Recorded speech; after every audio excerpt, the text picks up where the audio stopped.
Hi friends, ഇന്ന് നമ്മൾ നോക്കാൻ പോകുന്നത് നൂല് പൊട്ടുന്നതിൻ്റെ പരിഹാരമായിട്ട് നമ്മൾ സൂചിക്കാൽ എങ്ങനെയാണ് മാറ്റുക എന്നുള്ളതാണ്.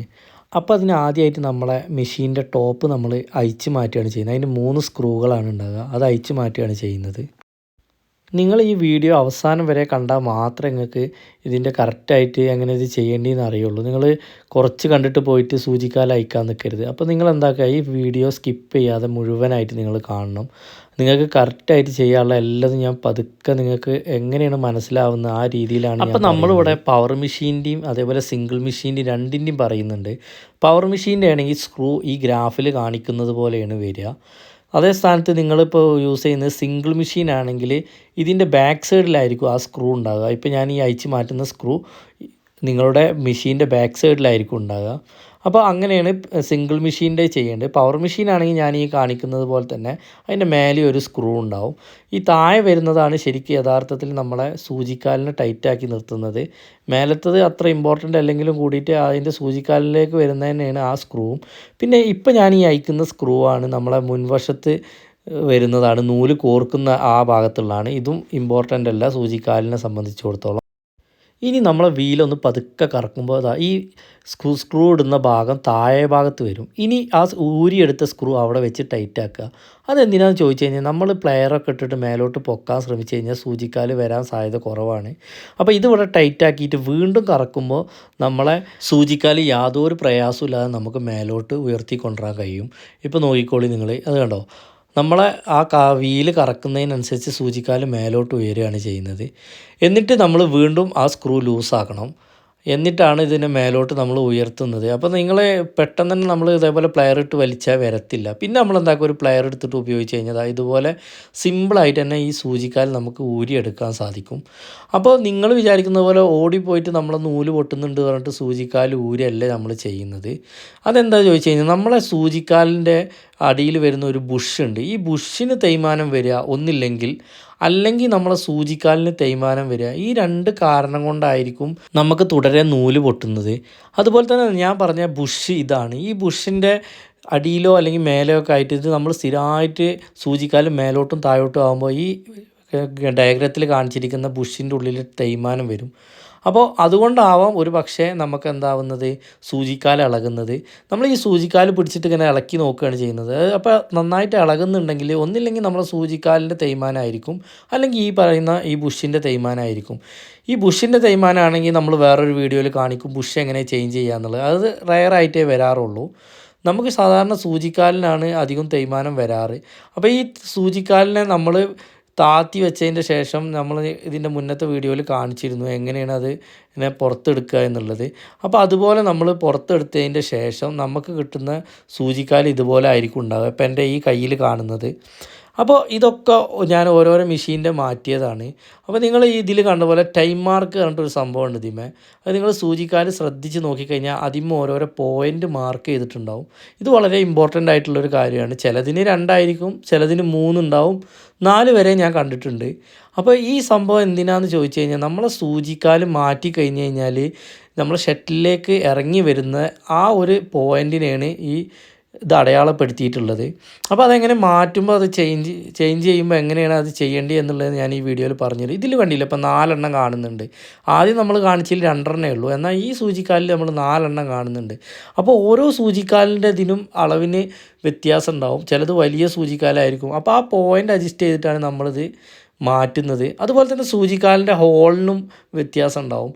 ചിലതിൽ നമുക്ക് 23ൻ്റെ സൂചി വരെ ഇടാം, ചിലതിൽ നമുക്ക് 18 ഇടാൻ പറ്റുള്ളൂ. അപ്പോൾ ഓരോരോ മെഷീൻ്റെ സൂചിക്കാലിനും വ്യത്യാസം ഉണ്ടാകും. അത് നമ്മൾ തയ്ക്കുന്നതിനനുസരിച്ചായിരിക്കും. ഇപ്പോൾ നമ്മൾ കട്ടിയുള്ളതൊക്കെയാണ് തയ്ക്കുന്നതെങ്കിൽ വലിയ ഹോളും കാര്യങ്ങളും വേണം, കാരണം വലിയ മെഷീനാണ്, അതുപോലെ തന്നെ വലിയ സൂചിയാണ് വേണ്ടത്. അപ്പോൾ നമ്മൾ സൂചിനെ പറ്റിയിട്ട് നമ്മളൊരു വീഡിയോ ചെയ്യുന്നുണ്ട്, ഏതൊക്കെ സൂചിയാണ് നമ്മൾ പിന്നെ ഓരോന്ന് തയ്ക്കുമ്പോഴും യൂസ് ചെയ്യേണ്ടത് എന്നുള്ളത്. അപ്പോൾ നമ്മളിപ്പോൾ ചെയ്യുന്നത് എന്താ വെച്ച് കഴിഞ്ഞാൽ, ഇനി നമ്മൾ ആ പ്ലേറ്റും പല്ലും അതൊക്കെ ഒന്ന് അഴിച്ചു മാറ്റുകയാണ്. അതെന്താണെന്ന് ചോദിച്ചു കഴിഞ്ഞാൽ, ചില സൂചിക്കാൽ നമുക്ക് ഇതേപോലെ മേലോട്ട് ഉയർത്തിയെടുക്കാൻ കഴിയും, ചില മെഷീനിലൊക്കെ നമുക്ക് താഴെ കൂടെയാണ് ഇത് വലിച്ചെടുക്കേണ്ടത്. ഇപ്പോൾ ഞാൻ കാണിച്ച അതേ മെത്തേഡ് തന്നെ, പക്ഷേ താഴോട്ടുകൂടെയാണ് വരിക, കാരണം മേലെ ഭാഗം ആ ഹോൾ ഉണ്ടാവില്ല, അത് അടഞ്ഞിട്ടായിരിക്കും കിടക്കുന്നത്. അപ്പോൾ നമ്മൾ ഏത് മെഷീനാണെങ്കിലും ഏകദേശം ഇതേപോലെ തന്നെയാണ്. സിംഗിൾ മെഷീൻ ആണെങ്കിലും ഡബിൾ മെഷീൻ ആണെങ്കിലും പവർ മെഷീൻ ആണെങ്കിലും ഒക്കെ നമ്മൾ ഏകദേശം ഇതേപോലെ തന്നെയാണ് നമ്മളെ സൂചിക്കാൽ ചേഞ്ച് ചെയ്യുന്നത്. അപ്പോൾ നമ്മൾ അതിൻ്റെ പല്ല്, പ്ലേറ്റ്, ചവിട്ടി എന്നിവയൊക്കെ നമ്മൾ കറക്റ്റായിട്ട് അയച്ച് മാറ്റുകയാണ്. ഇതൊക്കെ നമ്മളെ മുന്നത്തെ വീഡിയോയിൽ നമ്മൾ കറക്റ്റായിട്ട് കാണിച്ചിട്ടുണ്ട് ഇതൊക്കെ എങ്ങനെ അയച്ച് മാറ്റുക എന്നുള്ളത്. എന്നിട്ട് നമ്മൾ പുതിയ സൂചിക്കാൽ ഇതിലേക്ക് വെക്കുകയാണ് നമ്മൾ ചെയ്യുന്നത്. പിന്നെ എൻ്റെ സുഹൃത്തുക്കളോട് എനിക്ക് പ്രത്യേകം പറയാനുള്ളത്, നമ്മൾ എന്തൊരു കാര്യം ഫസ്റ്റ് ചെയ്യുമ്പോൾ വളരെ പതുക്കെ ചെയ്യാൻ പാടുള്ളൂ. കാരണം എന്താ വെച്ച് കഴിഞ്ഞാൽ നമുക്ക് ഒരുപാട് കാര്യങ്ങളിൽ ഇതിൽ അറിവ് കുറവുണ്ടാവും. അപ്പോൾ നമുക്ക് എക്സ്പീരിയൻസ് കുറവുള്ളതുകൊണ്ട് നമ്മൾ എന്താക്കണം, ചെയ്യുന്ന കാര്യങ്ങൾ ഫസ്റ്റ് സമയത്ത് നമ്മൾ പതുക്കെ എല്ലാം ശ്രദ്ധിച്ച് ഓരോരോ സാധനം അയക്കുന്നത് മാറ്റി വെച്ചിട്ടാണ് ചെയ്യേണ്ടത്. നിങ്ങൾ പിന്നെ നമ്മൾ പഠിച്ചു കഴിഞ്ഞതിന് ശേഷം എത്ര സ്പീഡ് ചെയ്താലും കുഴപ്പമില്ല. ഇപ്പോൾ നമ്മളിപ്പോൾ ഒരു പുതിയ സൂചിക്കാൽ എടുത്തിട്ടുണ്ട്. പുതിയതെന്ന് പറഞ്ഞാൽ എൻ്റെ അടുത്തുള്ള ഒരു പഴയതാണ്, അതിനത്ര തേയ്മാനം കാര്യങ്ങളൊന്നുമില്ല. അപ്പോൾ ഞാൻ ഈ ഒരു സൂചിക്കാൽ പതുക്കെ മേൽവശത്തു നിന്ന് താഴോട്ട് ഇറക്കുകയാണ് ചെയ്യുന്നത്. അപ്പോൾ എന്നിട്ട് കറക്റ്റ് നമ്മളെ ആ കറങ്ങുന്ന നമ്മൾ ഫസ്റ്റത്തെ ബോൾട്ട് ഊരിയില്ല, അതിൻ്റെ ഉള്ളിലേക്ക് പതുക്കെ വെച്ചതിൻ്റെ ശേഷം എന്തെങ്കിലും ഒരു ചെറിയ ചുറ്റിക എന്തെങ്കിലും എടുത്ത് പതുക്കെ ഒന്ന് മേടിയാൽ മതി. അപ്പോൾ അധികം നമ്മൾ എന്താ പറയുക, അധികം ശക്തിയിൽ അടിക്കേണ്ട ആവശ്യമില്ല. പതുക്കെ ഒന്ന് മേടിയാൽ തന്നെ അത് താഴോട്ട് ഇതേപോലെ ഇറങ്ങി വരും. ഇത് കറക്റ്റ് നമ്മൾ താഴോട്ട് തന്നെ ഇറക്കി വെക്കണം. ഒന്നും കൂടി നമ്മൾ കറക്റ്റ് എല്ലാം നോക്കി പതുക്കെ പതുക്കെ അടിച്ചാൽ മതി. നിങ്ങൾ ഒരുപാട് അടിച്ച് അത് പൊട്ടിക്കരുത്. കാരണം പതുക്കെ അടിക്കുമ്പോൾ തന്നെ അത് താഴോട്ട് പോകും, വളരെ സ്മൂത്തായിട്ട് തന്നെ പോകും. ഇല്ലെങ്കിൽ നിങ്ങളൊന്ന് ഓയിൽ മുക്കിയിട്ട് ജസ്റ്റ് ഒന്ന് അതിലേക്ക് വെച്ച് കൊടുത്താൽ തന്നെ അത് പോകും. എന്നിട്ട് ഏകദേശം ഈ താഴെ ഭാഗത്ത് എത്തിക്കഴിഞ്ഞാൽ പിന്നെ നമുക്ക് മേലോന്ന് അടിക്കാനുള്ളൊരു ഇത് ഉണ്ടാവില്ല, സ്പേസ് ഉണ്ടാവില്ല. അപ്പോൾ നമ്മൾ ചെറിയൊരു സ്ക്രൂ ഡ്രൈവർ എന്തെങ്കിലും വെച്ചിട്ട് അതിൻ്റെ മേലെ വേണം ഈ ചുറ്റി കൊണ്ടോ അല്ലെങ്കിൽ പ്ലെയർ വെച്ചിട്ടോ പതുക്കെ ഒന്നിങ്ങനെ മേടുമ്പോൾ ഇതേപോലെ താഴോട്ട് ഇറങ്ങി വരും. ഇനിയാണ് നമ്മൾ പറഞ്ഞ ആ വരകളില്ല, നമ്മളെ സൂചിക്കാലിൽ ഞാൻ ഇതിൻ്റെ മുന്നേ കാണിച്ചു തന്ന ആ വരകളുടെ ഇമ്പോർട്ടൻറ്റ് ഈ ഭാഗത്ത് എത്തുമ്പോഴാണ് നമുക്ക് വരുന്നത്. കാരണം സൂചിക്കാൽ നമ്മൾ ഏത് പൊസിഷനിൽ വെച്ചിട്ടാണ് ടൈറ്റ് ആക്കേണ്ടത് എന്നുള്ളത് ഈ വരകളെ അനുസരിച്ചാണ്. ഇപ്പോൾ കണ്ടില്ല, ഈ രണ്ടാമത്തെ വരയിൽ വെച്ചിട്ട് കറക്റ്റ് ടൈറ്റ് ആക്കുമ്പോഴാണ് എൻ്റെ ഈ സൂചിൻ്റെ ഹോള്, ഞാൻ ഇതിൻ്റെ അടുത്ത സ്റ്റെപ്പായിട്ട് കാണിച്ചു തരാം, ആ ഹോള് നമ്മളെ ഷട്ടിലിൻ്റെ അവിടെ കറക്റ്റ് ഹൈറ്റിൽ വരുള്ളൂ.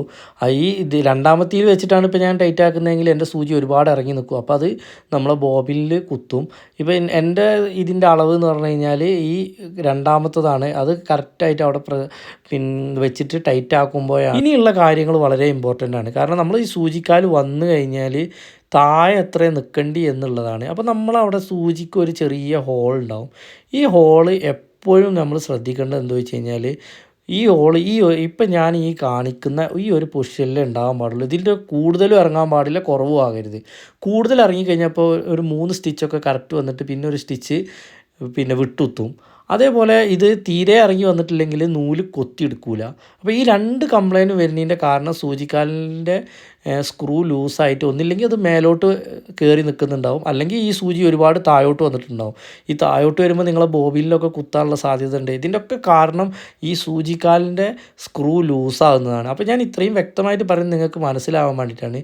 ഈ ഒരു കറക്റ്റ് പോയിൻ്റ് നമ്മൾ എപ്പോഴും മനസ്സിലാക്കി വെക്കണം. കാരണം സൂചിൻ്റെ ആ ഹോള് അത് ഹൈ ഹോൾ എന്നാണ് പറയുക ഇംഗ്ലീഷിൽ. അപ്പോൾ അത് കറക്റ്റ് ഒരു ഇതേപോലെ കാണുന്ന രീതിയിൽ മാത്രമേ ഉണ്ടാവാൻ പാടുള്ളൂ. അത് നമ്മൾ സൂചിക്കാൽ അഡ്ജസ്റ്റ് ചെയ്യുമ്പോൾ പ്രത്യേകം ശ്രദ്ധിക്കണം. ഒരുപാട് താന്ന് നിൽക്കാനും പാടില്ല, തീരെ പൊന്തി നിൽക്കാനും പാടില്ല. ഇതൊക്കെ നമ്മളെ വീല് കറക്കുമ്പോൾ ലാസ്റ്റ് എൻഡിൽ എത്തിയിട്ട് വീണ്ടും പൊന്തുന്ന സമയമല്ലേ, അതിൻ്റെ ഒരു ക്യാപ്പിലുള്ള കാര്യമാണ് ഈ പറയുന്നത്. അപ്പോൾ നമ്മൾ ഈ സൂചി എത്രയാണ് ഇറങ്ങി നിൽക്കേണ്ടതെന്ന് പലരും ചോദിച്ചിരുന്നു എന്നോട്. അപ്പോൾ ഇതാണ് അതിൻ്റെ കറക്റ്റ് പൊസിഷൻ, ഇത്ര ഇറങ്ങി നിൽക്കാൻ പാടുള്ളൂ. ആ ഹോള് ഒരുപാട് താഴോട്ട് വന്നാൽ ഷട്ടിലിൽ കുത്തും, ഒരുപാട് മേലോട്ട് കയറിപ്പോയി കഴിഞ്ഞാൽ ഷട്ടിൽ നൂല് കൊത്തിയെടുക്കില്ല. അപ്പോൾ ഇത്രയും കാര്യങ്ങളാണ് നമ്മൾ കറക്റ്റായിട്ട് ഇതിൽ ശ്രദ്ധിക്കാനുള്ളത്. പിന്നെ നിങ്ങൾ ഈ കാര്യങ്ങളൊക്കെ മനസ്സിലാക്കി വെച്ച് കഴിഞ്ഞാൽ നിങ്ങളിപ്പോൾ എത്ര നല്ല ടൈലറായിട്ടും കാര്യമില്ല, നമ്മളെ മെഷീന് കറക്റ്റ് അല്ലെങ്കിൽ നിങ്ങളെ സ്റ്റിച്ചിങ്ങിനൊക്കെ അത് ബാധിക്കും. ഇപ്പോൾ പലരും എന്നെ വിളിച്ചിട്ടുണ്ട് യൂണിഫോമിൻ്റെ കട്ടിങ് പകുതി ആയതിന് ശേഷമാണ് മെഷീന് കംപ്ലൈൻ്റ് ആയതെന്ന്. അതോടുകൂടിയിട്ട് ചിലപ്പോൾ അവർ ആ ഓർഡർ തന്നെ പോകാനുള്ള സാധ്യത ഉണ്ട്. കാരണം നമ്മളൊക്കെ എത്തുമ്പോഴത്തേന് ചിലപ്പോൾ ഒരുപാട് സമയം കഴിയും. ചിലപ്പോൾ നമ്മൾ രാവിലെ വിളിച്ചാൽ ചിലപ്പോൾ നമ്മൾ വൈകുന്നേരം പോയിട്ടായിരിക്കും ഇത് നന്നാക്കി കൊടുക്കുന്നത്. അപ്പോൾ ഇതിന് ചിലപ്പം ആ കസ്റ്റമർക്ക് അന്ന് കൊടുക്കേണ്ടതാണെങ്കിൽ നിങ്ങൾക്ക് ആ ഓർഡറൊക്കെ നഷ്ടപ്പെടും. അപ്പോൾ ഈ നമ്മളൊരു ഷർട്ട് അടിക്കുന്ന ഒരു പാൻ്റ് അടിക്കുന്നതൊന്നും പണി ഒരിക്കലും ഒരു മെഷീൻ റിപ്പയർ ചെയ്യാനില്ല. പക്ഷെ നമ്മളാരും അത് ശ്രദ്ധിക്കുന്നില്ല എന്നുള്ളതാണ്. നിങ്ങൾ ഇതേപോലത്തെ വീഡിയോ ഒക്കെ കണ്ട് നിങ്ങളെ മെഷീനിൻ്റെ 90% നിങ്ങൾക്ക് നന്നാക്കാൻ കഴിയും. പിന്നെ ഒരു 10% എന്ന് പറഞ്ഞാൽ അതൊരു 10 വർഷമൊക്കെ കൂടുമ്പോൾ വരുന്ന തേയ്മാനങ്ങളോട് കൂടിയിട്ട് സാധനങ്ങൾ മാറ്റേണ്ടി വരുന്നതാണ്.